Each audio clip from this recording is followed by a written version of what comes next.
So, yung session ninyo, 2-3 oras, allow mo yung patient mo na gusto mo bang mag-adjust, mag-stretch, ikaw rin, mag-stretch ka para hindi ma-damage yung likod mo tsaka yung kamay mo. Tsaka makapagpahinga yung mata mo. So, basic instruction, usually nakalagay yung pangalan ko, tapos yung number. Aftercare, do not wait for 24 hours. Magtatanong sila, pwede ba? Hindi nila ako maligo for 1 week. Hindi naman necessary yun. Kung maaalala mo, nagpupunas tayo, binabasa din naman natin yung eyebrow na ginawa natin. Ibig sabihin, wala naman talagang strict na bawal basain. Pero kailangan tong step na to for 24 hours para yung mga dugong namumuo, kasi di ba tattoo siya, sugat siya. Yung mga dugo na lumalabas dyan at yung ink na sobra, lalabas siya dito sa sugat na to eh. So yun yung magbubuo ng scab or langib. Yung langib, nakakatulong siya sa pag-stop ng infection kasi para nang siyang sugat natin na kapag naglangib na siya, hindi na siya mapapasukan ng mga dumi or bacteria. So, kailangan maglangib siya. Hindi siya maglalangib pag binabasa or kinakamot. So, for 24 hours, huwag mo muna siyang babasain. After 24 hours, lalagyan mo na siya ng petroleum jelly. So, lalagyan mo na siya ng petroleum jelly. Bakit mo naman ginagawa yun? Kasi, itong scab na to, kapag sobra namang na-dry, madali siyang matatanggal. Pag mabilis siyang matatanggal, mawawala yung kulay niya sa ilalim. So, kailangan medyo alagaan mo, keep it moist. Tapos, for 7 days, 3 times a day. Tapos, sasabihin mo sa kanila, normal na feeling yung medyo makati siya. So, huwag mo na lang siyang irarub. Sabihin mo, kapag na-feel mo na makati, kumuha ka na lang ng petroleum jelly at ilagay mo siya. Huwag naman yung parang dumadanak ng petroleum jelly. So, sabihin mo sa kanila, paglagay, kuha sila ng tissue tapos ipat na ganyan, gently.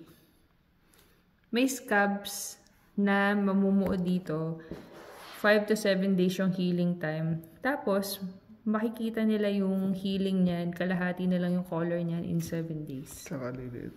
At liliit, tama. Liliit yung kilay. So, sabihin mo sa client mo para hindi ka mapagod. Sa second session natin, ikaw yung, kumbaga, in-approve naman nila yung kilay nila before ka nagtato.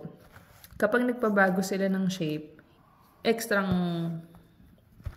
charge na yun. Kasi, una sa lahat, magmamapa ka na naman, babaguhin mo na naman, samantalang nagkaliwanagan naman kayo, nasa simula pa lang, liliit siya. So, dapat pumayag siya na medyo malaki-laki ng konti. Unless, may previous na siyang tattoo at sinabi niya na, alam ko na yung size na gusto ko. Gusto ko talaga linya lang. E di, nagkasundo na kayo na linya lang. So, pag binabago niya yung shape, hindi naman big deal yung haba eh. Kasi minsan tong part na to, hindi nabubura talaga siya. So, dagdagan mo na lang siya sa ano mo. Pero yung extremely babaguhin yung shape or yung kapal, matatagalan ka. Kasi ibig sabihin, lahat yun, yung extrang ipapadagdag sa'yo, kunyari lalagyan ka ng yan.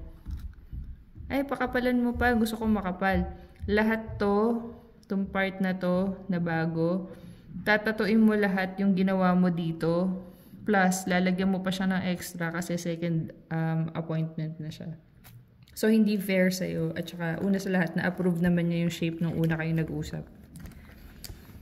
Yun lang. Kung may tanong ka, mag-message ka na lang. Tsaka hanap ka ng kliyente na kapag nagtatato masyado matanda, kasi mahirap maglagay ng ink sa mga matatanda kasi nga malambot yung kamay nila. Ibig sabihin, ganyan no? Malambot. So, maganda yung mga tight yung balat para pag in-stretch mo, pag tinusok mo ng needle, talagang madali siyang magkaroon ng kulay.